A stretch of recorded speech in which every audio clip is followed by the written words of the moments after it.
So kia ora, everybody. Thank you so much for coming and joining us on site today. So I will open the space with a karakia and then go over a bit of health and safety and then hand over to my colleague Lisa, who will be introducing you to Academy X and some of the programs that we offer. And then she'll be handing over to Dave to introduce our amazing speaker, Geri Harris. So I'll open this space with a karakia first.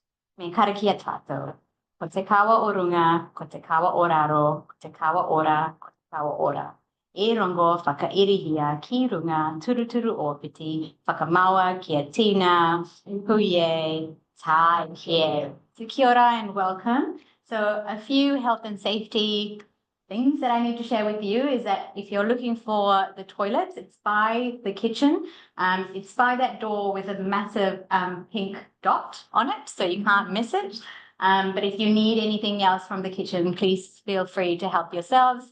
There's drinks and nibbles, what's left of it on the table back there. So please feel free to help yourselves to the nibbles throughout the workshop. In case of an emergency, just follow me. I'll take you out to through the exit and meeting point. So with that, I will hand over to Lisa. Thank you all for coming. I'm Lisa, the Growth and Relationships Lead. I realise a lot of you may be students, so for those who aren't aware, Academy EX, the Mind Lab, is a postgrad provider, and we do a Master of Contemporary Education and a postgrad certificate in digital and collaborative learning. I'll hand over. Thank you, Lisa.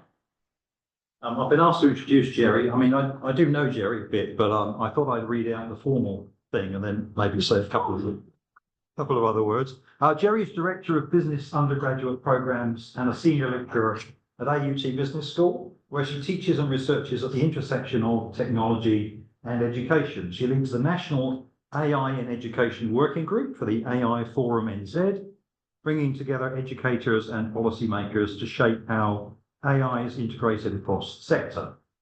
With a PhD in Information Systems from University of New South Wales, Sydney, Geri draws on over a decade of university teaching and program leadership, as well as 13 plus years in business consulting. Her work spans curriculum design, programmatic assessment, and assurance for learning, always with a focus on relevance, impact, and innovation. Geri advocates for practical, collaborative approaches to AI integration in education.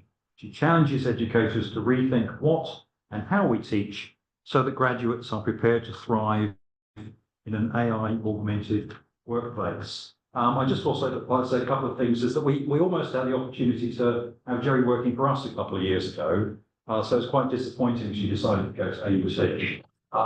But it's great to see her here tonight. I'm one of the many people who are involved in the sort of education part of the AI Forum's work, which Geri is running. So I know how much Geri puts into that. And I also know how keen Geri is to progress with research into AI. We've struggled with administrivia, with AUT particularly, but Geri and Tim, who some of you I'm sure know, Tim Gander, have a current really worthwhile project in train, which is all about opening up AI literacies to those learners who may otherwise not have the same access as others. So she's doing really important work. She's a leader in this space, and we're very lucky to have her here tonight. So a round of applause for Geri. Thank you, Dave. I wasn't prepared for that. I don't remember even writing all that. At some point, AI might have helped. It's generally true, though, although I mightn't have quite sold myself as well as that. So thank you, Dave, for the introduction. Yeah, about 18, 19 months ago, I had 2 job offers, one for my role in AUT and one as Education Innovation Lead here. And it literally was a hair's breadth between the two. And one of the decisions that I agonized over, most out of any decision I've ever had to make. I don't think I would have regretted either one. And I'm really glad to have the opportunity to come back in and visit everyone here. I sometimes come back in and have helped out with the hackathons as well. So yeah, I like to keep the connection going. Don't really need to introduce me anymore. I'm going to do a little bit of an intro, etc. But then I'm hoping this will be an interactive session. And when I run my own lectures, a lot of my students said to me at the start of the semester, we don't want to listen to 20, 30, 40 minutes of talking. We want to listen to short pieces of talking and then try something out. So that's what I've tried to do with this session. I'm happy to have questions at any stage as we go along. I'm going to give you opportunities to collaborate with those beside you as well. I'm hoping that out of everything I'm going to cover today, you'll take at least one thing away. It might be something that helps you enhance your teaching. It might be something that you get a practical example of that you think, I'm going to experiment with that myself. It might be something that you didn't already know, that you can now claim you're somewhat AI literate. So I have got a few little bits thrown in there. AI literacy is a big spectrum, and it can mean anything from understanding how to talk to an AI tool right up to being a sophisticated prompt engineer. But what I really hope is that collectively in the room, we sort of shift our thinking and our mindsets to being willing to give AI a bit of a try in our teaching environments. So I think the guys asked me in today because the work I'm doing with the AI Forum and with other decision makers across New Zealand sort of give me some evidence to tell you all in the room today that this actually really matters right now. It's not just the latest hot topic and we can decide to get on board or not get on board. I don't think we have a choice but to get on board and accept that this new technology, like many other new technologies before, it's not going anywhere. But it makes a real difference in the workplace that you're going to go out into if you're studying, or that your students are going to go out into if you're an education provider. Almost every industry and every profession is somehow using AI to support it. And I'll give you a real example. I had a project manager in to talk to one of my classes recently, 25 years experience. And he told my students, second year undergrads in a Bachelor of Business, he said, about 14 months ago, I stopped employing a project administrator. And he went on to explain that he claimed 85% of the tasks that he did on a daily basis, thinking about the tasks that are involved in a project, estimating how long they might take, looking at what's dependent on the other, that his project administrator would previously have done, he uses Microsoft Copilot to do. So he said, I no longer employ somebody in that role. And that's just one example of the fact that every profession is using it. So I think collectively as education providers, we have a responsibility to get one step ahead and make sure that we're preparing those that we have an influence on for the best chance possible. So Dave mentioned the AI Forum here in New Zealand, doing a lot of work in a lot of sectors, not just education, to see how AI can improve productivity, can create efficiencies and can free up people's time to do other things. In an education context, TC and NZQA are both heavily invested in figuring out what do we do, how do we respond, how do we provide educators with guidelines and best practices. Do we need to change how we assess students? If so, how do we do it programmatically? So there's a lot of conversations going on, and there are reports starting to circulate, and we're apparently on the brink of a New Zealand-wide AI policy. Okay, well, it's about time because a lot of other countries around the world already have that, including Estonia and Israel, who both have AI fully integrated in their education systems with devices and access to paid AI tools for every student, and professional development for every teacher in every school. Okay, so Estonia and Israel, in my perspective, have other things that they could be focusing their attention on, but that's where they're at with AI. So I just put that out to you. The likes of MIT, not the MIT I used to work at in Manukau, but the other one, based in America, they're leading the way in thought leadership in this space as well. and fully taking AI on board and embedding it in all of their disciplines. UNESCO and OECD, if you can get your hands on the publications that they're turning out, have lots of really good guidelines that might help you from a practical perspective. Now, the technology is not going to fail me. I want to throw it out to you to just think for a moment, maybe have a quick chat to the person beside you, take your mobile phone if you have it with you, and I invite you to scan the QR code there. And I want to get a sense from the room, in work or in your home life, what are you using AI for at the moment, if anything? If you're not using it, please feel free to say I'm not using it. So to do this, you just take a photograph of the QR code and navigate to slido.com, or you can put it into your laptop browser, slido.com, and enter the pin code that's there. So please feel free to chat to somebody at your table, and then I'd just like to see a variety of answers coming up on the board. It always gives me a good starting point to know who I'm talking to. So two options: you can scan the QR code, or you can go to slido.com on your browser.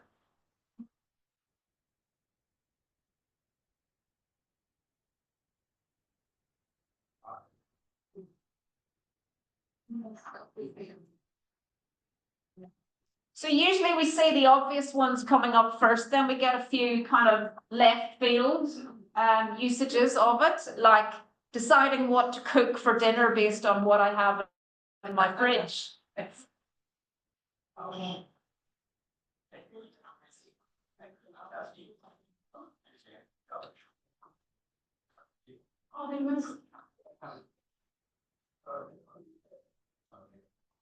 For doing homework. Good.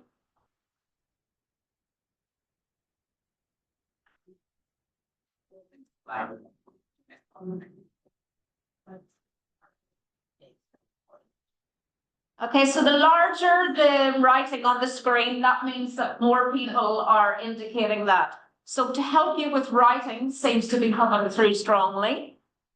Yes.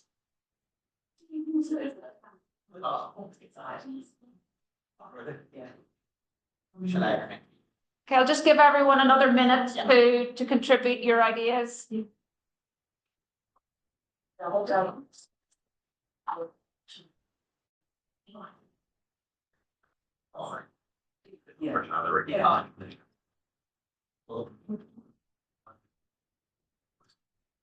Yeah.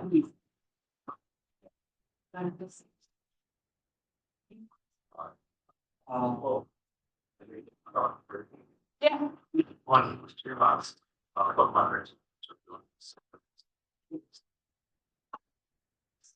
Interestingly, always one.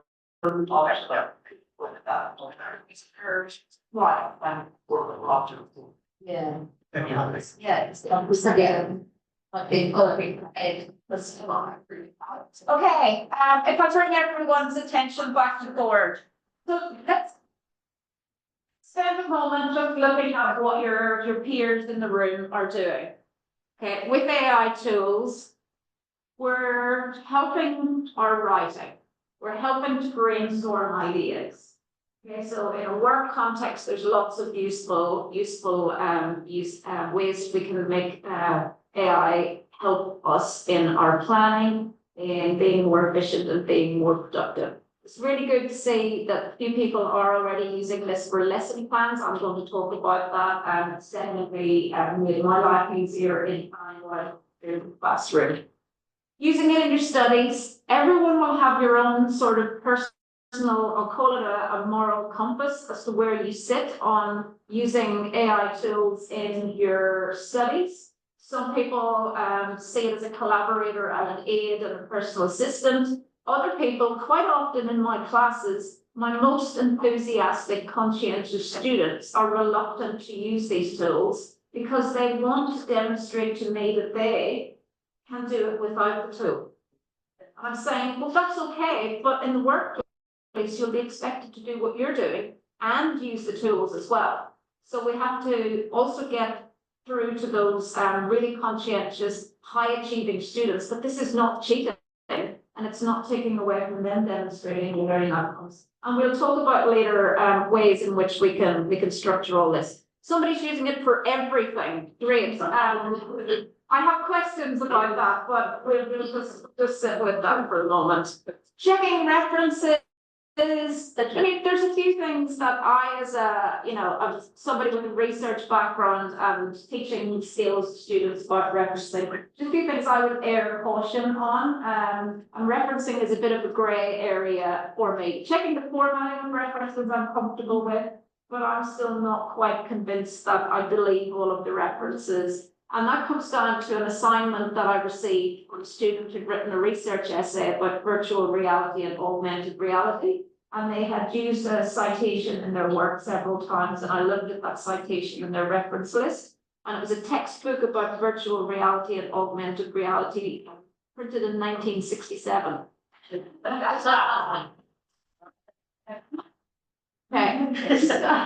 There are a few things coming in here where people are sort of indicating, well, there's a bit of doubt. I might go to AI to clear up doubts, or maybe you're meaning it creates doubts. Okay, so there's lots of ways that we are in the room are using it. Anyone in the room want to volunteer that you're not using AI at all? Okay, so I'm going to take that nobody is not using it. I still know one person, a family member, who doesn't have a mobile phone, and she's the only person that I know that doesn't have a mobile phone. So there will be a few people who just resist, because by nature, they just resist. Okay, and you're going to have to deal with that as well as you navigate your way through all of this. All right, this is a report that I laid my hands on just last night. Okay, so it's a report by Canvas. So if any of you are familiar with Canvas, it's a learning management system. We use it in AUT to provide all the materials for our students. There are several others like it. It's a little bit like the Google Classroom type concept. But Canvas sponsored a survey, and the survey looked at the state of higher education in Australia and New Zealand. And I just put up there a screenshot of how educators are using AI to complement their teaching in Australia and New Zealand, according to Canvas and Instructor. Okay, creating learning materials. I've got some examples for you to try.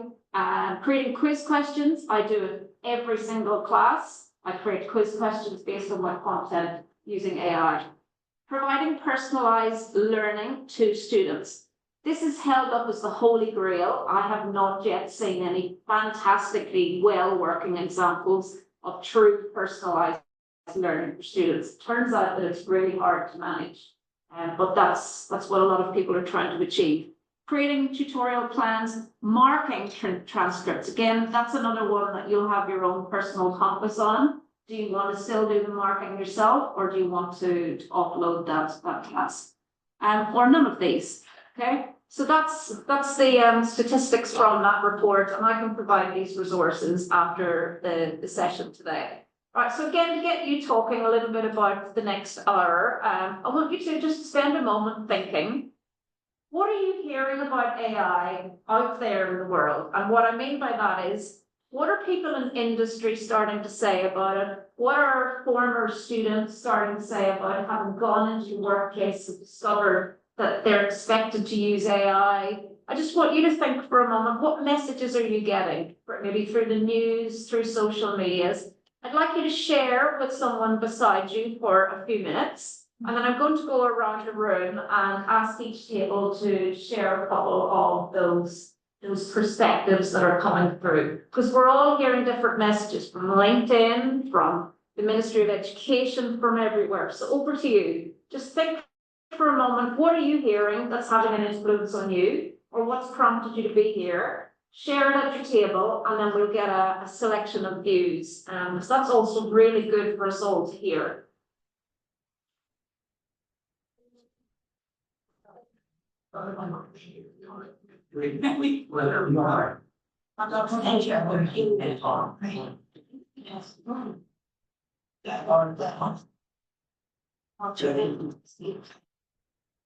Yes.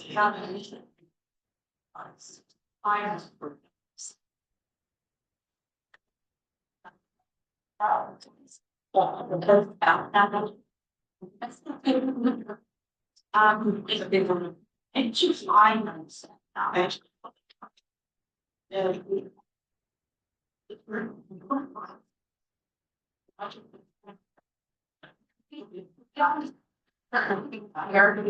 Squares glass. Yeah, but then.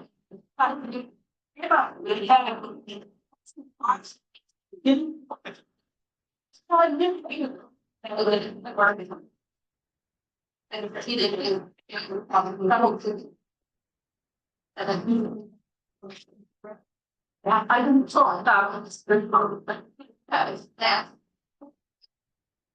So that's the.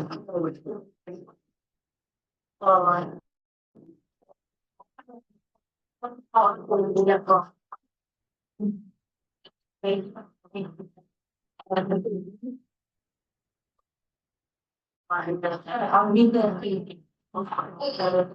I will just go.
Maybe not.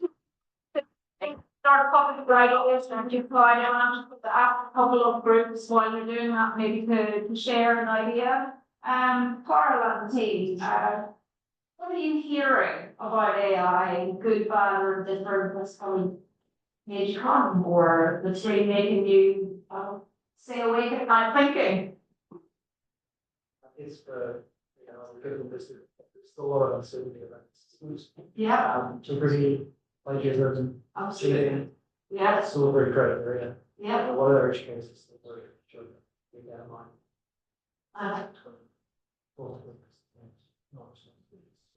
Absolutely. Okay, so if you can hear Carl over here, he's brought up the huge elephant in the room of assessment. Okay. There are so many questions that we probably all have about assessment. I will touch on assessment as part of today and share what I'm doing. But in that bigger working group that Dave mentioned that I'm part of, we've just established a specialized subgroup who are going to explore what it means to assess in an age of AI. And we've got some really good decision makers who have agreed to come into that group from the Ministry of Education and from NZQA. So I'm hoping that we can at least provide some context as to the questions that everyone on the ground really has about assessment. Okay. So we know they have to change. We know there's no point asking a student to write an essay on computer anymore. Two things occurred to me on that. Yesterday, I was in a meeting with AUT's exams office, talking about exams that have to be done in a controlled environment because they're for professional, like accounting or law credits. Okay, so now we want to put students in a room where they're using AUT devices and they've got dummy logins with absolutely everything else on the computer disabled. Okay, so that is to assure that they really know the concepts that they're getting an accreditation for. But by and large, I'm not an advocate of that. Second thing that occurs to me is Victoria University Wellington were in the news yesterday for two seminal law papers, both facing exams in the next 2 weeks, and they've just confirmed to students yesterday the students will handwrite the answers to those exams. Okay, again, I don't believe that's the resolution, but there's a lot of issues. Thank you, Carl and team. How about yourselves and some ideas? Brett, please, could you have something that kind of resonates for you most? Sorry, it had on business declarations, so that I was being cheating out, does that suit my needs?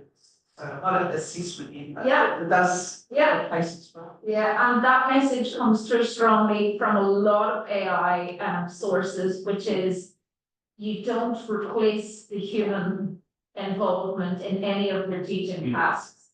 Okay, you still need the human eye, you still need the teacher to sense check that the lessons suit students.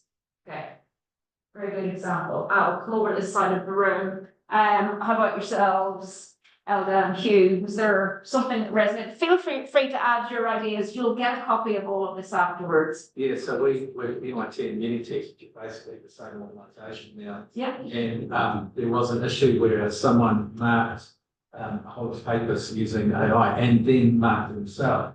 Yeah. But boy, did he get in a lot of trouble. He got hammered and he got moderated and there were all sorts of emails floating around, and now it's absolutely no way, no how to use AI, which people do anyhow.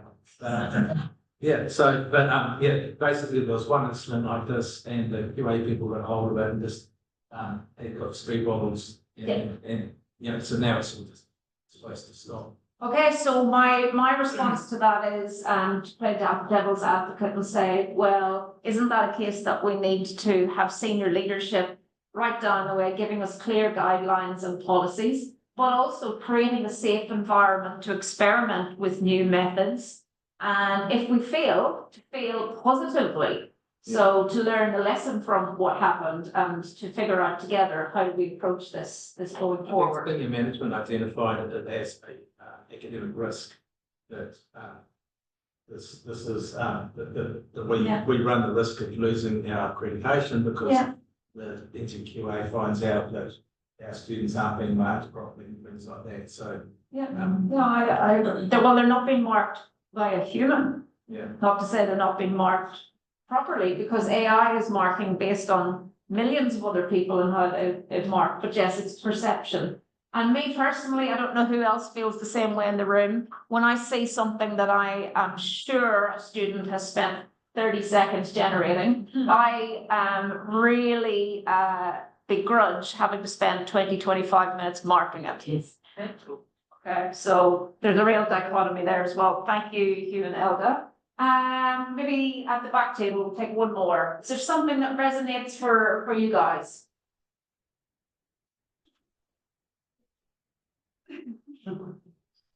What we can say is we always encourage the students to use AI for learning, but don't use it for assessment.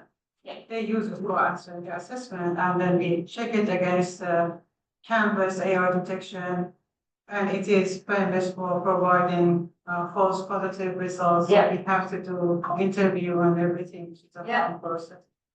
But even encouraging the students to use AI for learning, based on my experience working with AI is a kind of word, right? And it is a crowd pleaser when you ask a question, gives you an answer. But if you challenge it, it will keep changing the answer. Correct. So for maybe I have a background, for example, children.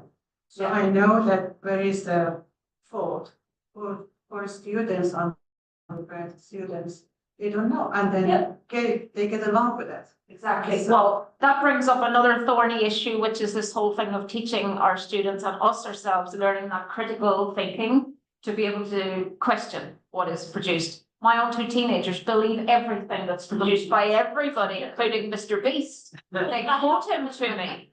And as a research background, again, I say there's this thing called triangulation. So if you find something from one source, give me 2 other sources. Yes, YouTube and TikTok. The world's doomsday of triangulation.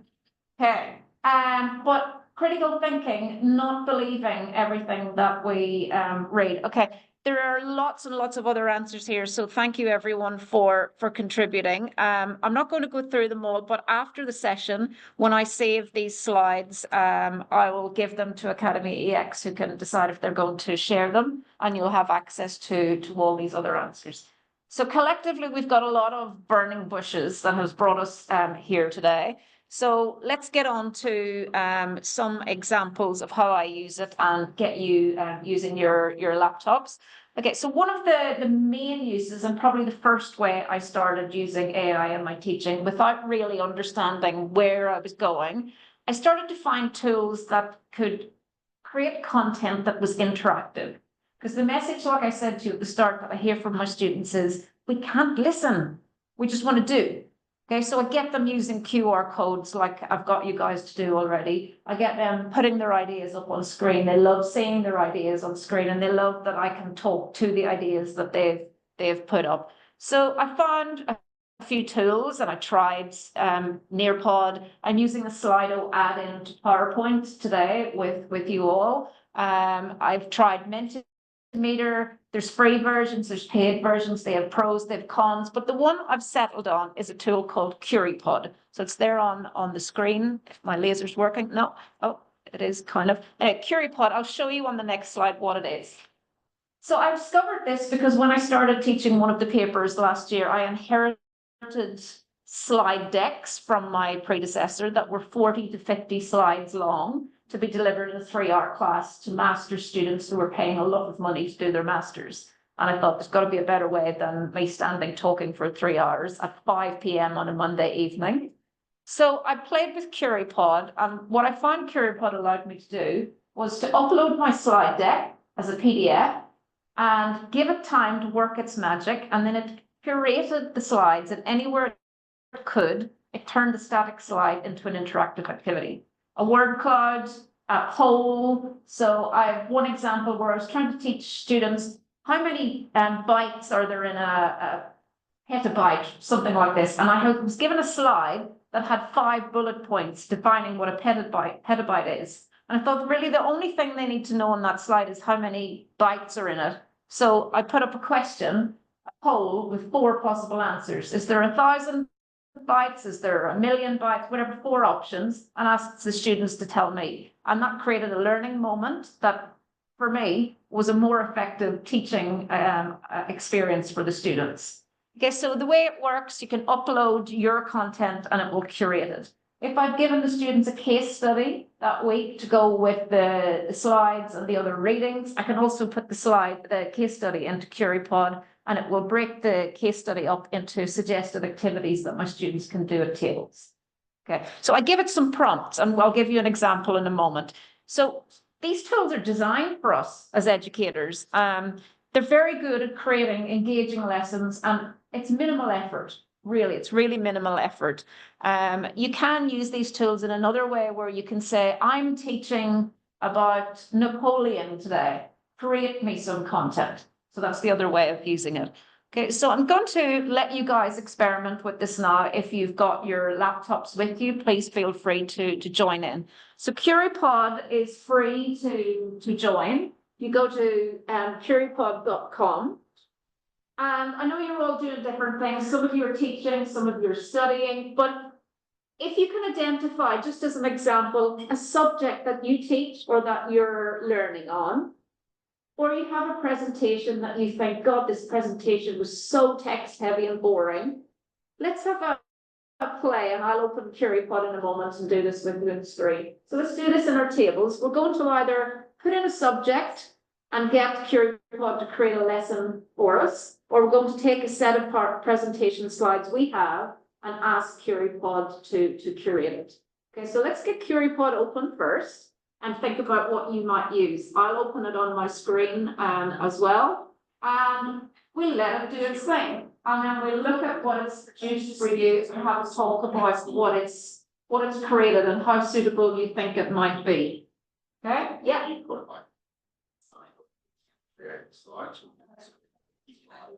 Try that one out. I believe you have to have PDF inputs, but you can probably see if your Google Docs PDF. But I've not tried that. I've just used slides. So let's try that out. Okay. Anyone having any trouble getting onto currypod.com? Yeah, you have to. Yeah, you have to create an account, but it's free. It doesn't ask for anything. At least it didn't last night when I double checked. And if the technology fails, Dave Parson will be the first one in the room to laugh at me.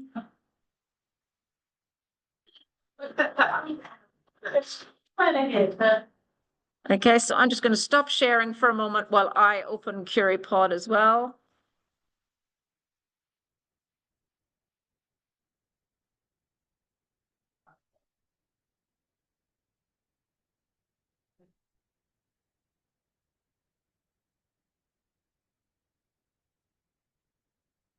Okay, so feel free to do this collaboratively and learn from your peers. So anyone who's having problems, just shout out and I'll try and help. But when you get into CurryPod, if I can get rid of some of those things.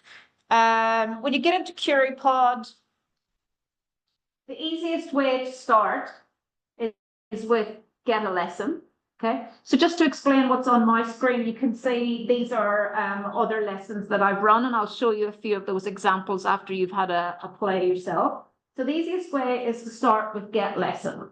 Okay, so let's have a go.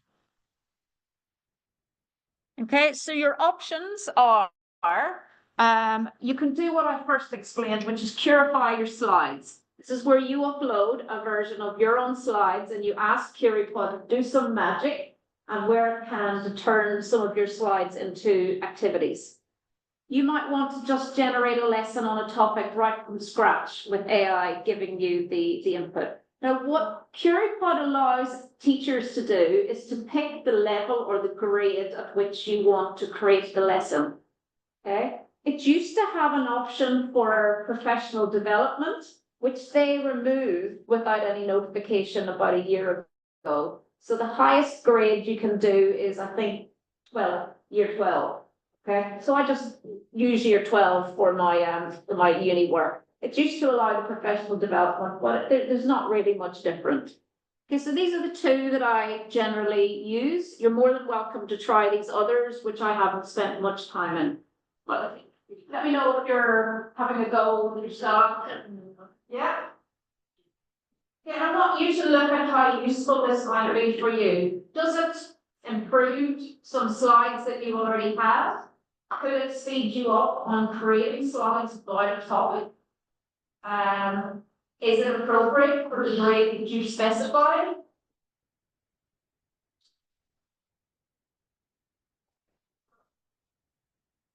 Okay, when you do this, you run the presentations. It comes up on the screen. Your students join in with the QR code, and you run your entire class through CurryPod. Yeah, so it gives you a message. Always review whatever it generates. Yeah. So put it into start now mode. If you have got something generated, put it into start now and have a look at what it's done. Yeah. Is it okay? Yeah. Okay. But if you've got as far as generating something, put CurryPod into start now, and that is how you would run your class. Students would scan in with a QR code and engage.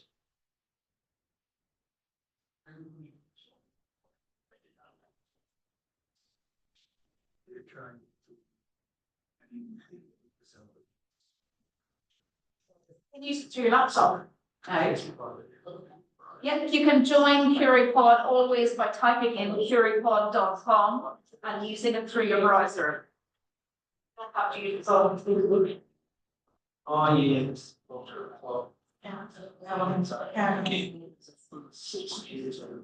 Eventually, we go back to the green. So it's just about. Yeah. But you can use the laptop to gain the list. Yeah. Yes. You could just it's like when the student knows CurryPod.com on their laptop when they see a QR code on my screen, will also be able to spinning it for us to create select. Well, it's okay, so I'll show you one of mine and then maybe we can have a chat about this. So if I go back to home, let's have a look at a class that I have set up and I start the lesson. So this is what your students would see, and I've just been asked a very good question in the corner. What if the ban on mobile phone usage in the class goes ahead? It's okay. You go to Curie.live in your browser on your laptop and you enter with this PIN. So you don't need to go in via a phone and a QR code. So you can use your laptop. So somebody in the room could just kindly join that so that my class is active, just for demonstration purposes, because I can't do it until at least one person has joined. Okay, so I'll just go in. That's okay. I only need one person to go in. Okay, so now you can see that some of these slides are clearly the slides that I inherited from PowerPoint, and some of them are okay. I let them go in, but I start this class by asking my students, what do you think digital transformation means? Okay, so CurryPod did that. It created this for me. I start the activity and the students have a set period of time to engage in the activity. I can adjust the time. So if I want them to do a class activity, I might give them 15 minutes. Okay, we can do things as well here, like when everybody has answered, we can vote on the top best 3 answers, the top 3 most favored answers in the room. I can add extra time. I can end the activity if it looks like everybody's clearly finished and they're ready to move on. Okay, we'll get our word cloud there. Okay, I continue on. Okay, so here's an activity I've given them to do in tables. Okay, so there's a question. I want you to work at your table and think about an experience with something. Now I want you to spend a bit more time putting your answer up on the board and sharing your experience. Okay, so in that case, I'll give them the talking time without the timer running. And then when they've kind of come up with an answer at their table, I'll say, now you've got about 2.5 minutes to type in what your table are thinking. Okay, so I mean, we've got slides that I have to deliver and we've got things, but then, you know, rather than saying to the students, this is what it means to be reflective, I've said, what do you think it means to be reflective? Because a big part of this paper is they had to reflect on their experiences. Again, the students said to me after, because you made me think about it, now I actually know what reflective means. Okay, so I'm not going to go through any more of this. For those of you who tried it in the room, can a few people who want to give me an opinion just put your hand up and tell me what you think of your little trial? Yes. I've got planning day tomorrow, and I reckon it's going to be a 15-minute day instead of a whole day then. Okay, why? Because this just created something, I only put in 2 prompts. Okay, so do you use something I will use the brand, the grade from AI from scratch? Yeah. Did you pick a grade or a level? Yeah. Okay, and you just gave a 2-word prompt, create a lesson about this. Creating a business and budgeting. It's Okay, given me a whole slideshow with interactive prompts, quizzes, okay, Henry forward on living and stuff. okay. Well, as I went around, I think it was when I was walking past your laptop, or there was somebody here at this table. I seen that while CurryPod is doing its magic, it says, make sure you verify the content I create. That's an important point. Yeah. Somebody else who wants to share, and it can be a negative opinion. Yes. So I put a Google Doc in which says out a text box, and when it gave a question to the student and said analyse the sales data, it presumed there was sales data with it, but the example just said after analysing sales data, like say they wouldn't be able to do that because there is no sales data, it's just an example. So you've got to have everything there, otherwise you can't do it. And it can cope with multiple uploads. So sometimes I give a PowerPoint presentation and I give a case study, and I say integrate the case study into the PowerPoint presentation by breaking up the slides and putting activities in at various points. It can handle multiple. But yeah, good observation. There are limitations on the file type. Sometimes you have to save it to a PDF or format. Anyone else want to share? Yes. I just put in a very quick prompt about teaching video production, and then assumed I wanted to make a Hollywood blockbuster. And with the whole scope of history, you know, like 100 years of Hollywood. And so I just narrowed my prompt, and I was seeking promotional video, and the slides look really horrible, but that's okay. I'm sure there's a setting somewhere. Yeah. We can change the format of what it says. Okay, so there's another key thing about AI in general. The better we interact with AI, and I always teach my students a very basic formula for, I have a whiteboard, very basic formula for prompting. The very first thing I do with any AI tool that I'm using is I give it a context. I say, I am a lecturer teaching the following subject. Then I say, I am interacting with you today because I would like to achieve this with your help, not always in that verbal manner, but I say why I'm interacting with it. Then I tell it what I want it to do, and then I tell it, this is how I would like you to supply me with the output. And I find if you cover those 4 basic things, it makes your interaction and the quality of the output so much more appropriate to what you ask. Now you can go on and become a sophisticated prompt engineer, and there are companies out there that will charge a sweet price for teaching you how to do this. But if you can master the basics of saying, this is the context, this is what I want to engage with you for, this is what I would specifically like you to do, and this is how I would like you to output it. Obviously, you can go in and refine, and you can narrow down your prompt as, what do I pronounce your name? Narrow? Yeah. As Mary said, we can narrow down the prompt and we can make it more specific. But if you just go in and ask a broad question, the tool doesn't know who you are, what you're trying to achieve. It might think that you want the whole history of movie production. Okay, maybe one more opinion from this side of the class. Geri, quite useful, not useful? I need to play around more. Yeah. But I think when you how we can set that level up to 12, but I think we can always narrow it down and give it more context. For example, learning outcome. Yes. This is the learning outcome. Yes. And these are like content. So there's absolutely lesson plan based on. Yeah. Okay, so be curious. Go out there and look for these tools that support lesson planning. If I flick back into my slides.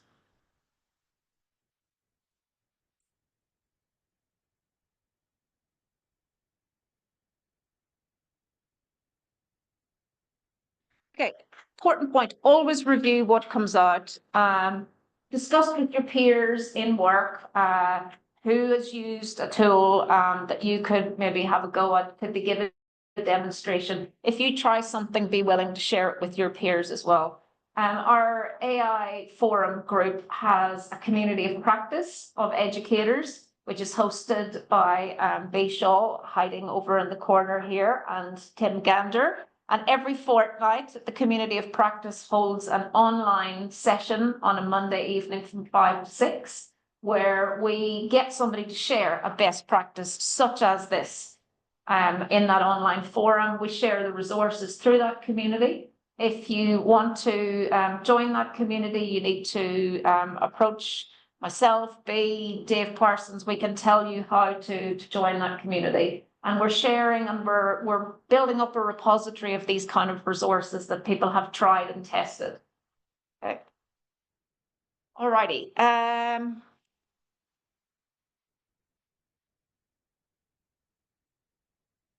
Okay, we talked about generating class content more broadly. QueryPod can be used to generate activities, but so can ChatGPT, the free version, or Copilot, or Claude, or Gemini, whatever it is that you use. The free versions are pretty good at creating activities. But like, what's your name? Sorry? Sarah. Sarah. Like Sarah said, the key to getting a good set of class activities, like we probably already know, is linking them to our learning outcomes for that class. So that is always my starting point. My context, I am a lecturer teaching about digital transformation. Today, I want students to come away understanding X, Y, and Z. Those are my learning outcomes. Help me to create some interactive activities that students can work on in groups. So sometimes I orchestrate a debate where I get groups working on different sides of the argument, and then we enact it in class. But I don't come up with the topic of the debate or the argument points. I ask ChatGPT to help me with this, giving it context and telling it what I want it to do. Okay. I also very confidently and unashamedly say that I always now, when I'm designing a new assessment or I'm revising an assessment, ask ChatGPT or the AUT version of Copilot to help me draft up a rubric. Okay, first go-to point. I then amend the rubric as I want to use it. I'll set the grade ranges and the criteria the way I want it and the way AUT expects me to. But certainly if I've got an activity or an assessment that has 4 tasks, they're all related to learning outcomes, I'll provide the learning outcomes, I'll provide the assessment tasks and say, give me a first draft of a rubric. In AUT, we're using a tool developed by the University of Sydney called Cognity. And one of the things that our learning and teaching team in AUT have done is use Cognity to build a specific agent that specializes in drafting rubrics. Okay, so we now don't have to do the Wild West of going into GPT and doing it ourselves. We can ask for access to the Cognity agent, which has been set up in a very structured way with very detailed rules behind it about how the rubric should be presented. Okay, I still review it. Okay, another fantastic way that I got some feedback from a student recently on is to be able to create a range of learning activities and in-class activities that suit different learning needs. Okay. I have a student, a mature student, who says that she is neurodiverse. It's her terminology. I am neurodiverse. She approached me with at the start and she said, I need to learn in a particular way. I love the quizzes you do each week that help me revise my content. Okay, I'll tell you about that tool as well. But I don't create questions. I give the quiz app the material and I say, and I was even doing it before I came in here today for my class tomorrow, create me 10 questions. I tell them the type of questions, and then I have an app that I put those quiz questions into. Student says, this just suits my learning needs entirely. You know, I'm discovering with my own 16-year-old who's resisted reading his whole life. He came to me about 2 weeks ago and said, Mum, I have to say, this is not me trying to get out of reading, but I read 10 pages and I cannot remember a single thing that's happened in those 10 pages. We're now an hour and a half into a 3.5-hour audiobook, and every evening he comes to me telling me what he's heard in the audiobook. Okay, so AI can be utilized in that way to give your students options as to how they do an activity in class. Not everyone has to do the activity the same way to demonstrate the learning activity. You can give GPT some context, input your learning outcomes. I want to create a group assessment worth a certain percentage. You know, try this. I want it for a certain level of a qualification. I'm focusing on critical thinking in this activity or in this exercise. Generate me 3 assessment tasks or 3 activities based on this. Give me a rubric and then see how it looks. I mean, I think we're doing okay for time. So if you want to have a play with that, feel free to. You can open a free tool, GPT or any of the others that you use. If there's a learning outcome, ask it, give it some context. I am a student studying for a Master's of Contemporary Education. I would like to plan a lesson on the following subject. Create 3 activities based on this learning outcome. See what it comes back with for you. There's Claude, there's Copilot, there's Gemini, Bard. I just go to ChatGPT because it does a good enough job. But Mary, sometimes I say to my students, if you get output from one, why don't you ask another tool to critique that output? Just as another layer of critical thinking. But remember, these are only ever starting points. You need to evolve them to what you want to work for you.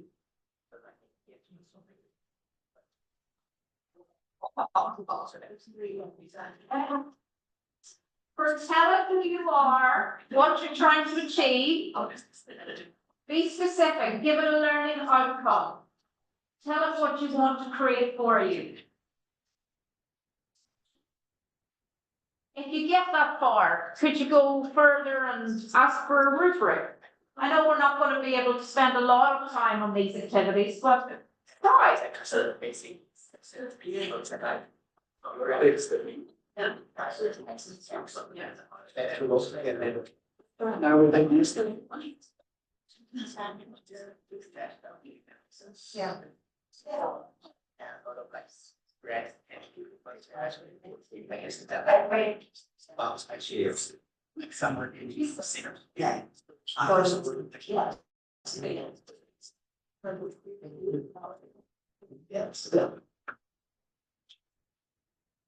Yeah. It gives me a taste to that. Really, yeah, it's been there fantastic. But what's the question for us? That is one thing in motion. The shapes. God, it's I live the conflict. And don't like it. Yes. So we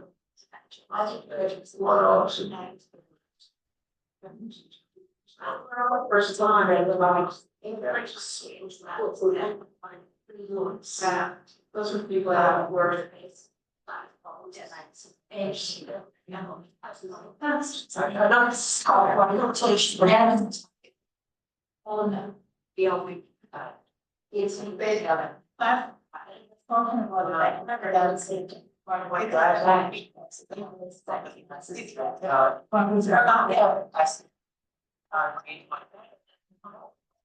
these other conversations very weak on leave.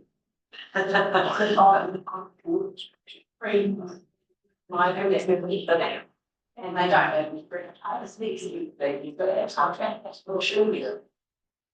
Yeah, it's but one I don't know it's yeah, no, that's one of the feeling groups that yeah.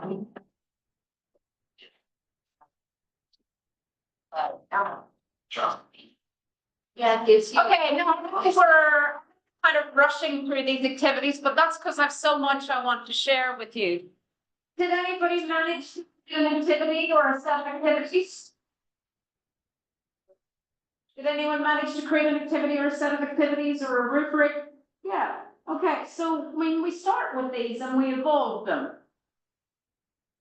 Okay, so at the moment, just a straw poll, how confident do those of you who are here in the room actually feel about integrating AI into your classroom environment or into your learning experience? Okay, I'm encouraging you to try, but I want to know, how confident do you feel? But you integrating AI into your learning environment, whether you're a teaching provider or you're a student. You're obviously all here today because you're curious, but you know, where does our confidence in ourselves sit? Feel free to let me know through the Slido.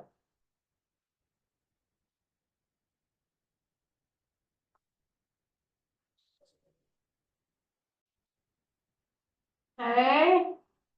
Don't know how many people have answered, but so far it's positive. Anyone willing enough to, it's anonymous, anyone willing enough to admit that you're down here and you're scared and don't know where to start? That's okay. We were all there.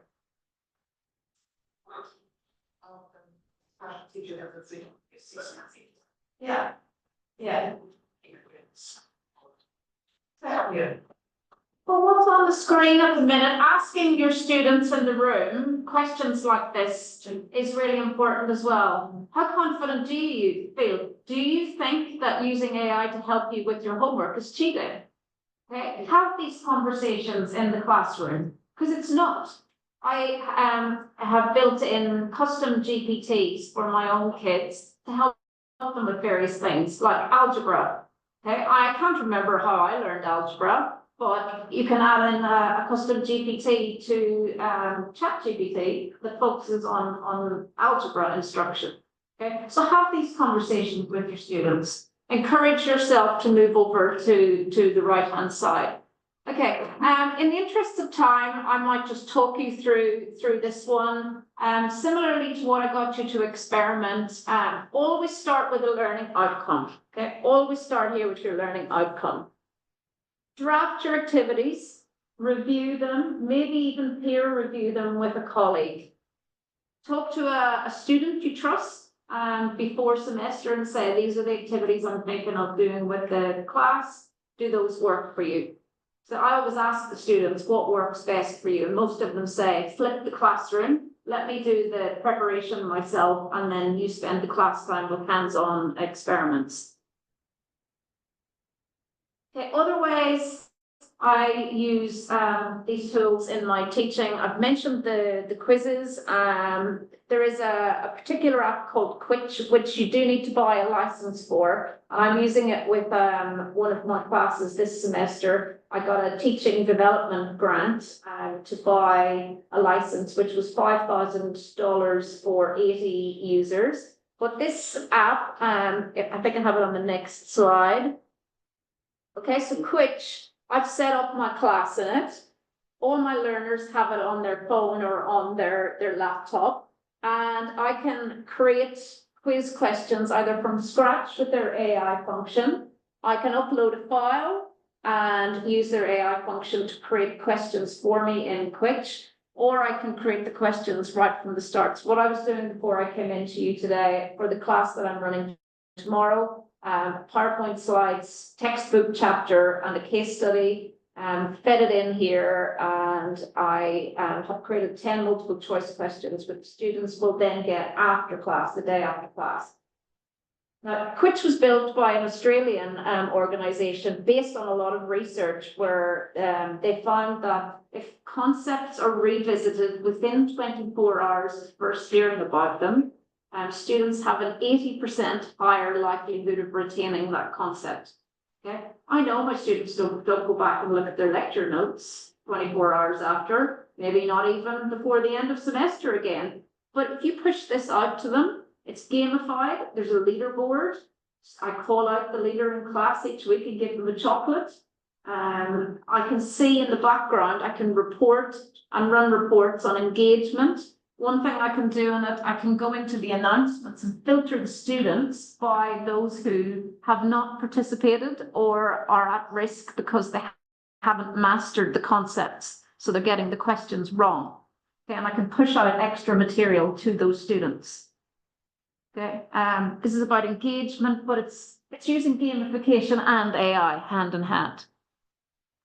It's very quick. I feel I should show you that if you can bear with me, because I think these things make more sense when you see them.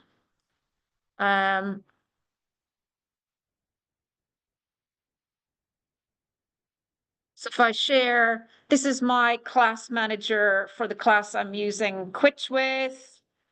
It works on a traffic light system, green, amber, and red. The amber showing me that 89% of the class are sitting at having mastered this concept after a few tries. If it's green, it's easy for them. Each question I can go in and look at the dot beside it. The green ones, they're getting the handle on that really easily. But if we go down into a more complex topic, I can see the colors are changing, which means it's taking the students more attempts to answer those questions.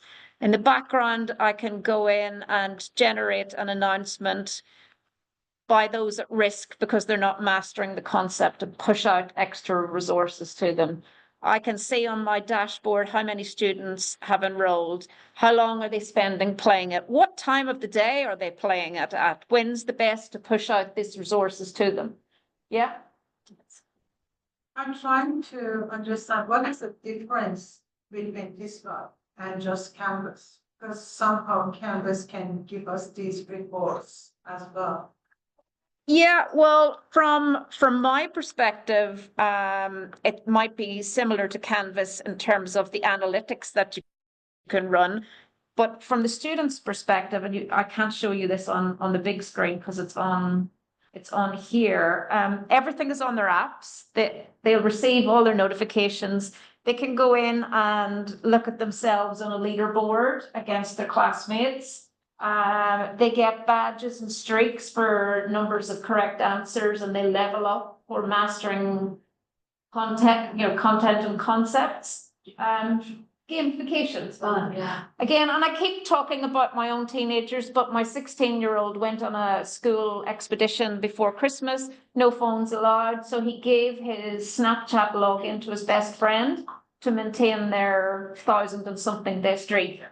So it's currency for the kids, streaks, badges, level ups. It is a currency that they trade in. And in the classroom, they love it. Nothing makes a student sit up prouder than getting given a chocolate because they mastered a concept after 3 attempts. And I don't always give it to the person who's at the top of the leaderboard. I say, Sarah, you worked at this 3 times until you got the right answer. Well done. So this is a combination. It's not just straight AI, it's gamification and AI, but it's aimed at engagement. So let me move on. I could have you here, believe me, for the whole evening, but I know none of you have that long. So let's keep going. We get back to Zoom. Share.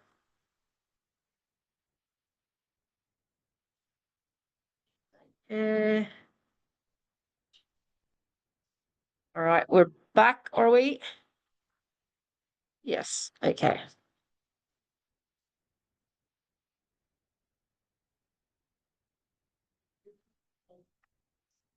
Okay, we won't do any more of the polls.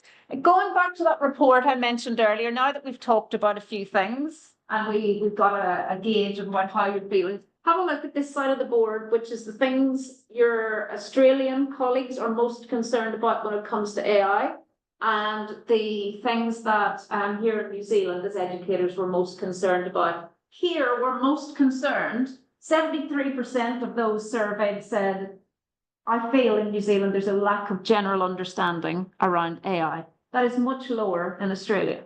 Okay. Again, in our AI working group, we have a subgroup looking specifically at best practice of Australian educators and seeing if they can put together some sort of a mapping that we can bring across and utilize here, because they're doing something across the sea that we're not doing here to assuage this. Okay. There's other issues. We're worried about students using AI with assessments. Okay, we've had that mentioned already. There's a lack of university policies around AI. This was a report on higher education. I'm sure the same can be said at a school level. I keep coming back to our working group. We have a group focused on developing, and they now have a very well developed set of school leader guidelines, school AI policies, and school AI implementation roadmaps. The team come from Westlake Girls' School, who have carved the way in this, and their team are actively and openly sharing these resources with other schools. So myself and the lady from Westlake have been to talk to the Auckland Principals Association. We've been to talk to the Auckland Deputy Principals Association as well. that material is there and you can customize it for your own school context. But getting senior leadership guidance seems to be one of the key ways to allay these fears. Okay, Maheshi, when she was inviting me in here today, said, can you please touch on what this means for curriculum? Okay, for me, if we start at the bottom, I started with kind of collaboration, AI helping me to solve problems like lesson planning, etc. I very quickly realized that over here on the whiteboard, the better I interact with the tools, the better the output I got. I'm now in program director role, so stepping out of the teacher role at the moment and looking programmatically at all of our courses on our Bachelor of Business. I'm now quickly shifting my mindset to the top of this pyramid, which is every discipline that a student graduates from university in is expected to know how to use AI. We have Bachelor of Business final year students who do a 9-week co-op placement with an employer. One of the key messages coming back from the employers are, I thought your students would know how to use AI for the tasks I was giving them when they came to me. I didn't think that I'd have to train them. That's also coming from our professional master's students who are doing applied projects with clients. You know, that's opened up a new issue this week, which is those students have to sign non-disclosure agreements with the clients. What happens if the student uses AI tools in their project and inadvertently discloses client data? So, you know, now we're seeking legal advice on where would liability lie. But it's now not just, do we bring it into our teaching? It's in the subjects we're teaching, teach the students how AI is used in that subject, how it's used by a mathematician, how it's used by a construction worker, how it's used by a pharmacist, whatever we're teaching them, how it's used by an educator. Okay. Assessment, Carl, to kind of talk directly to your point and the point that we all shared some concerns over earlier. AUT, like many other universities, have adopted what's called a 2-lane approach to assessment, which came out of the University of Sydney originally as well. And the idea with this is, and I do understand that universities have more autonomy in what we do with our assessments. Schools are bound by NZQA. However, they are coming to the party. We're telling them this. You have the lane 1. So if you imagine you're driving on a motorway and you're all in lane 1, and that means you need to make sure that how you're assessing your learners is AI resistant, it's AI proof. You need to be sure that they can demonstrate that they understand that concept. You know, so this is where we minimize AI tool usage. Okay, so you turn off the internet and everything else on a device they're using and get them to write an essay, or you put them in an invigilated exam setting, or you get them to demonstrate something or do an in-person presentation. I've just run interactive orals with 94 master's students, where we had 10-minute slots set up for each student across 5 days, back to back, with a morning tea, a lunch, and an afternoon tea break for me. All done on Teams. Each student joined in and they had a 10-minute oral with me, which was unscripted, unprompted. They couldn't prepare for other than knowing their case study inside out and knowing the digital technology topics I'd taught them. On the day, they had no idea what they were going to be asked about that case study. Within the first 5 seconds, you knew roughly where the student's grade was going to land. Okay, that's because I needed them to prove they knew that concept. The other lane, if you're driving in the other lane, is where you say, open book, open technology. I'm going to teach you how to use AI in this subject. And when I'm assessing you, I'm going to assess you with your use of AI as well, which is where the responsible and the ethical use comes in. But it's where we can use things like generate an AI output for this scenario. And then your assessment is evaluate that output, or generate an AI output from GPT and from Claude and from Gemini and do a comparative evaluation. And that becomes the assessment. So you're still getting into the content, but you're teaching them to use the tools alongside it.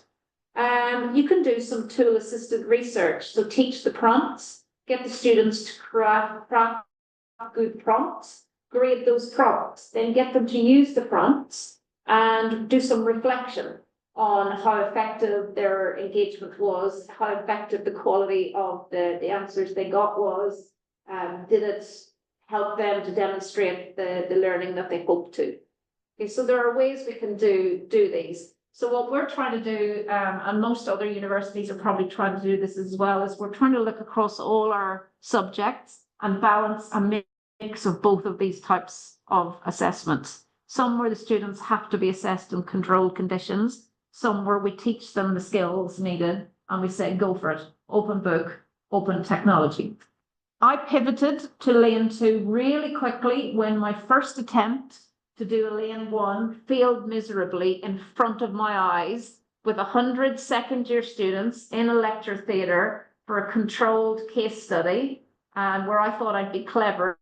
Now, this is quite a while ago. I thought I'd be clever and I would give them the physical copy of the case study and I would give them the questions on their laptop. Open book, open technology. They could ask AI any question they wanted, but they did not have the case study electronically, so they couldn't just feed it in. What did I find people doing? Holding it up in front of the camera on the laptop and sneaking it under the table and trying to take photographs. And I very quickly went, it's not the way to do it. Okay. So there are two ways to approach assessment, is my answer to Carl, and you probably have your own examples of this. Have you tried different ways of assessing? Oh, I don't teach, but I work with each class. Yeah. A lot of our, in the absence of university-wide policy, a lot of our exploring their own frameworks and their own strategies. Yeah. They don't have to be very contextualized. Yeah. Those with the teaching students. Yeah. Align with industry expectations. Industry expectations. Business. Yes. And in a school environment, I do appreciate that you're constrained by what NZQA allow you to do, but please be assured that there are people banging on their doors saying, you got to listen, got to change. My two are two very different schools. One is quite pro AI in helping learning. The other is you must not use it or you'll get a DT and a 0 on your paper. It varies. And a couple of little things to say that I've recently become aware of. Under the age of 13, a school cannot ask a student to use an AI tool in the classroom, because under 13s, if you look at the terms and conditions for any of the AI tools, under 13s are not allowed to sign up. So they'd have to lie to sign up. Under 18 needs parental permission. So Westlake girls have overcome that by putting out an opt-out policy to all parents saying, we're going to use AI tools in the classroom unless you wish your student not to use them. Okay, and they held an open online evening for parents to attend online to ask questions if they were concerned. Nobody turned up. Okay, so there we go. I'm talking more than I intended to because I've got lots to say. You can play with these activities where you design a learning outcome. And this is necessary if you're going to redesign your assessments.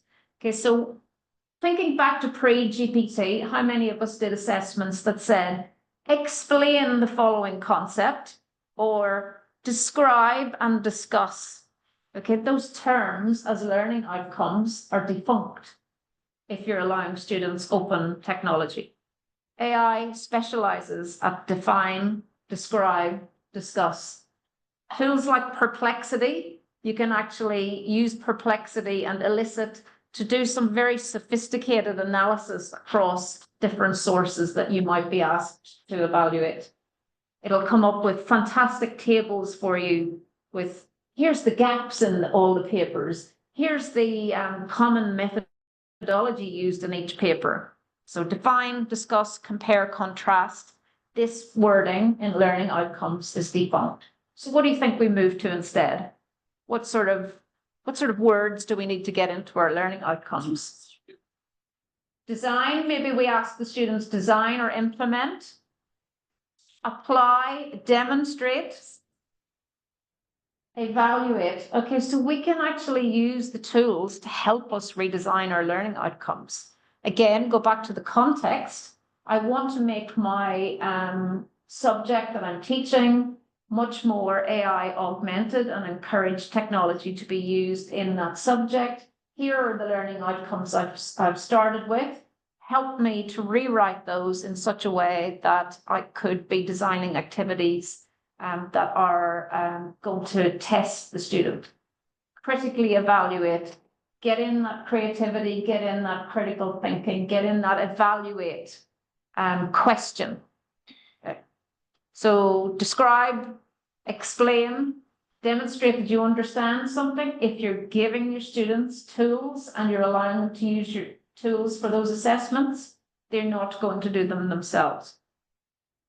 Because that's what these algorithms specialize in, regurgitating all the best definitions that's ever come out about that concept and giving it back to you.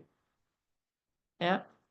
Okay, so I encourage you all to be realistic that you're using AI, so why would you try and ban your students from using it? Instead, teach them how to use it well, okay, and adjust your assessments accordingly. Okay, in my view, evaluating outputs, using these tools ethically, making sure we're giving the correct context and we're interpreting our results in the correct context, and understanding what AI can and can't do. These are all key to success. I describe AI to people who can't conceptualize it at all, and Sarah, you might be able to help me here. It's like a filing cabinet that has different categories for every different topic. But if you can imagine the world's biggest possible filing cabinet system that has categories for absolutely everything you could imagine under the sun, and everything that's ever been written about one of those categories is squeezed into that file. That's what AI is. And when you ask it a question, it goes to the relevant part of the filing cabinet and it pulls everything that has been said, the good, the bad, the true, the false about that topic, and it gives you back what it thinks is the crowd-pleasing answer for that. And I say that flippantly, but if you tell ChatGPT, I want you to give me the best answer you can because my job depends on it, it will improve on what it gave you the last iteration. Worse still, try this one. If you do not give me the best possible answer, a bag of kittens will be drowned. It will go above and beyond in giving you an answer. Okay. Now, there are lots of really good data scientists all over the world who are working behind the scenes on algorithms. These are the things that feed AI, and they are trying to clean up the data that goes in. Okay. So the more good data we put out there, then the better the answers we're going to get will be. Okay. There are limitations. Okay, the tools can do something called hallucinate. Has anyone heard this word hallucinate? Okay, so pretty much means what hallucinate means to all of us. It makes things up that don't exist, like that reference I mentioned to you earlier. So when we get student work in, or we may be in a rush, we'll say, I've got this assignment due, can you create a set of references? Have the good sense to check the references it creates so you don't get caught like that student did with a 1967 book about virtual reality. Okay, academic integrity's got to be first and foremost. We cannot police what every student in our classroom is going to do, but we can try and explain to them the ethical and the potential academic misconduct issues they'll face if they do things wrong, like breaking a non-disclosure agreement, like their work.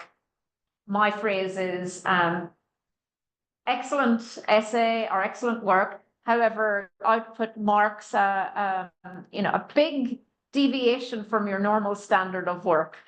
Okay, so I can't say, there's an 80% positive showing on an AI detection tool because we can't trust the AI detection tools. If you put the same prompt into the same tool twice, it won't give you the same output. So you have no way of proving that a student used an AI tool. No way, no matter what detection tool claims it can do. There is no way to prove. Would you support that, Sarah? Yeah. You can be fairly sure in your own heart and your gut, but there's no way to sit a student down and say, you are going for academic misconduct investigation because I am certain your work is AI generated. You know, really going away from here today, I'll bring you back to what I said at the start, that it's all of our responsibilities, even if we're teaching at junior level, secondary level, tertiary level, if we're learning to be educators ourselves, to know what is happening out there in the big bad world. And that's why I asked you at the very start to tell me, what are you hearing? So make yourself aware of the work of the likes of the AI Forum. Make yourself aware of what the Ministry of Education are saying. You know, educate yourself about NZQA and if they're making any changes to policies. Talk to people in the industries that you're training students to go out and work in. Better still, bring people in, like I brought that project manager in, to address your students and say, here, I am a practicing project manager. This is what I do on a day-to-day basis. I teach business analysis as well, which, if any of you know it, it's drawing flow charts and identifying steps in a process. Last week, I taught my students how you no longer need to read a procedure manual and highlight all the bits that person A does and person B does. Just put it into an AI tool and say, pick out every task that person A does. Okay, so I taught them how to do that. Being ready to use these tools in the workplace, and that's the only way that we're going to narrow this gap between those who, you know, are confident to use them and those who aren't. Now, I say all of this, and I urge you to be aware of the fact that in New Zealand, like most other countries, there is a huge gap in digital access and equity and parity and the skills and the ability to use tools. So we've got to teach students, we've got to teach ourselves, we've got to look for professional development opportunities. Out in parts of remote New Zealand, there isn't even reliable and constant internet access, never mind expecting students to engage with AI tools. So we've got to be mindful that we're not creating exclusion in what we're doing in the classrooms as well. Okay, just as a way of sort of wrapping up, I'm keen to know from everyone in the room, kind of going away from today and having heard maybe a few things that you didn't hear before, where are we sitting at the end of this kind of hour and a bit together? We've got to go away and integrate AI into what we're doing. Are we most concerned about assessment? Is it, you know, having a consistent curriculum? Is it engaging the students in what we're doing? Is it worrying about ethics? Is it not having the technical skills? So please take a moment and share your views here through the last Slido of the evening. Where does your concern lie most?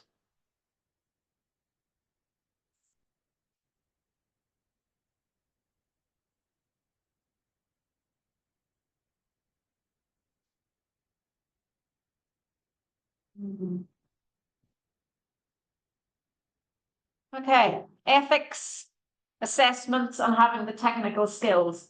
Okay, so if I go around the room very quickly, what's your name, sir? Richard, what's one thing you could do from today to you know, to help you overcome some of your ethical fears or assessment fears or technical skills? What could you do walking away from today?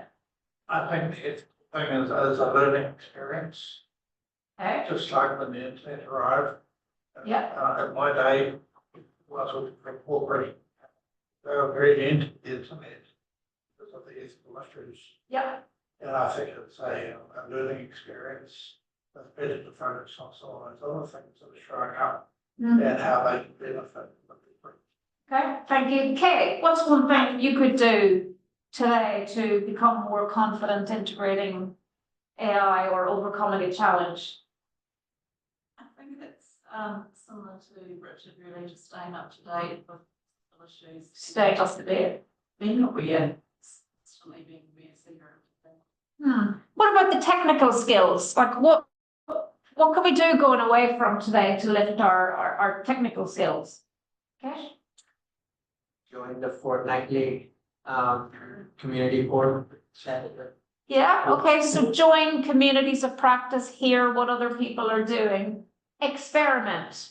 What else can we do? What else? Explore. But what else can we do? Like there are formal professional development training providers. You know, can we look to our employers to give us the time and the space and the investment that's required to have some proper training?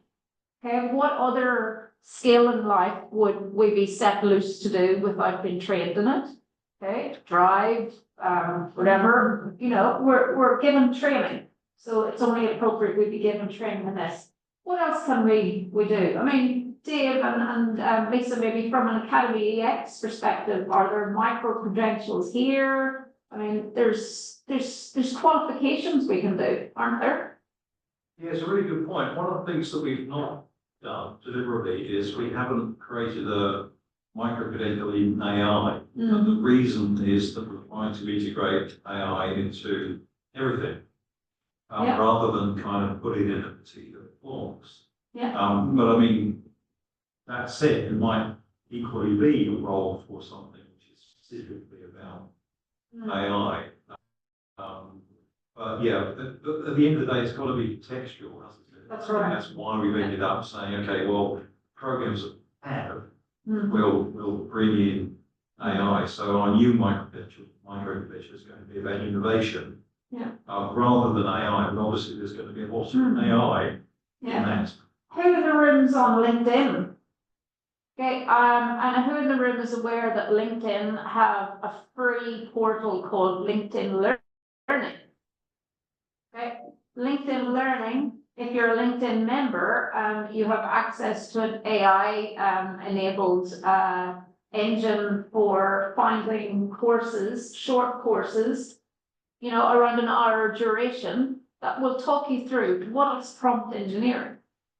Okay, you can also describe to that AI collaborator in LinkedIn Learning, I work in the following type of organization, this is what I'm trying to do, and it will troll through the courses and the resources it has to suggest the top 2 or 3 might be appropriate to you. It's a good starting point, and they're free. Oh, can I also pitch in to say that University of Canterbury Online have a couple of online courses on AI for teachers. Yeah. Nothing to do with the talk. No. I think it would be. And I don't appear as an interviewee in any of the people doing Are they paid or free? They free or they? Sadly not. Feedback, right. Yeah. Sorry. So, you know, there's another issue. But if we need any skill in our workplace, what are we encouraged to do? Put in a request for professional development. I have a very small professional development budget and I use it judiciously each year. So, you know, we've got to avail of those opportunities if employers do give them to us as well. Look, we're at 6 o'clock. As I said, I could keep talking for several more hours to show you lots of examples. But before we kind of start to drift off, are there questions that you want to address to me or to discuss with anyone in the room? As I said, I will make these slides available to Dave and the team, and you know, any of the links that I've mentioned are all in the slides. Are there questions? Yeah. Any program in AUT is AI or masters or PhDs or. Well, I mean, you can do a PhD in any topic that you choose you want to do your topic in. In most universities, key to a successful PhD is finding a good supervisor. So you can generally enroll in a PhD anywhere you choose, and try and find, that would be my advice, to try and find a supervisor who's active in the area of AI that you want to you know, contribute to. AUT CUT, I know, are talking about a Masters of AI, but you know what the problem with a qualification in AI is? By the time you design it, when you roll it out, AI has changed. So I don't know how you would ever keep a big program up to date, which is why I sort of point you to the short, bite-sized courses. But you know, certainly contact me and I can put you in touch with our teams if you want to explore it. And I'm sure Carl can get you contact information for University of Auckland. I just finished the master last year of Yeah. my university. I want to change it all, an institution. I don't want to Yeah, well, stay. contact me separately, and I can put you in touch with our postgrad team. You can explore. I work with the undergrad program, so I'm not as aware of our postgrads. But you know, it's good if you do a qualification. You'll learn sophisticated prompting. You learn, like Sarah talked about, what powers this behind these things called algorithms. What do they do? How are they built?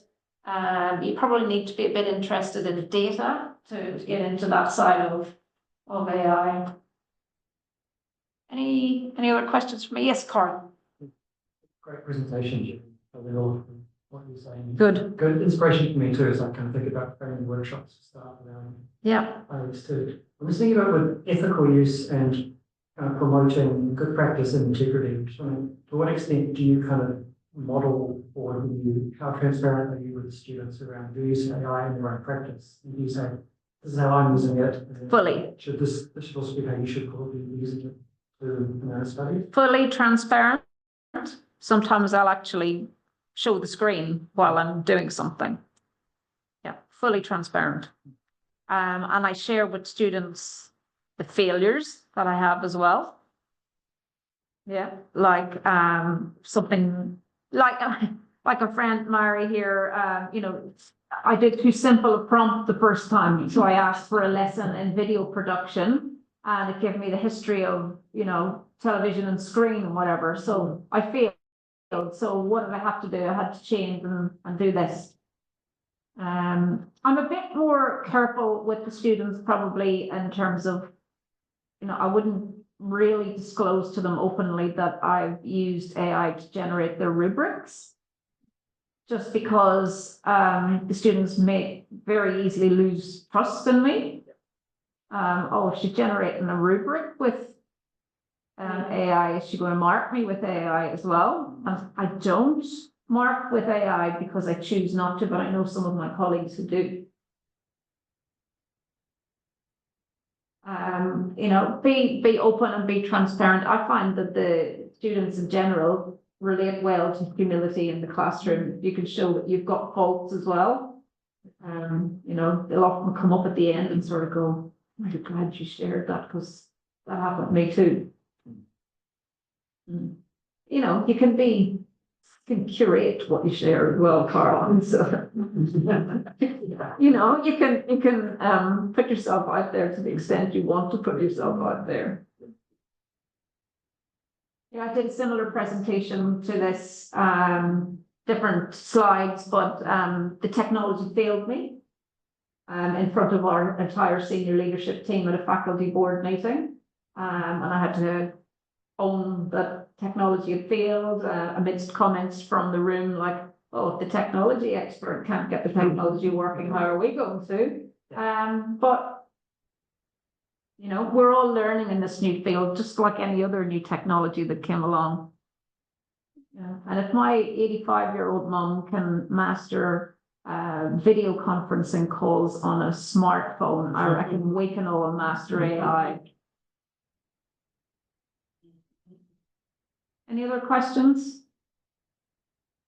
I just wanted to add. Yes, University of Sydney also have a free Canvas portal for everyone. They do. The University of Sydney have a Canvas site that you don't need to be a Canvas member to access. It's called AI for Educators. And on that, they have examples of types of assessments that fit into both of those categories: controlled, open. They have lots of advice about designing assessments. I know, again, in schools, we have little autonomy to do that, but anybody in higher education, you do have autonomy to design your assessments. They made one for students too. Pardon? They made another one for students. They made one for staff, teaching staff, and then a separate one for students. Yep. Which they designed for the students. Good. So the student needs is part of it. So. Yep, yep. Yes, AI for educators from the University of Sydney. Look, anyone who needs to go, by all means go, but anyone who wants to stay and keep asking questions, please do. If I can find that Canvas site.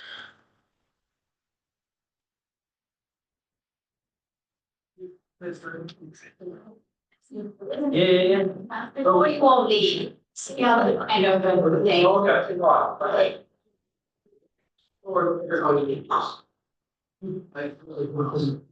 Thank you, Jerry. Maybe we could just give Jerry a round of applause. So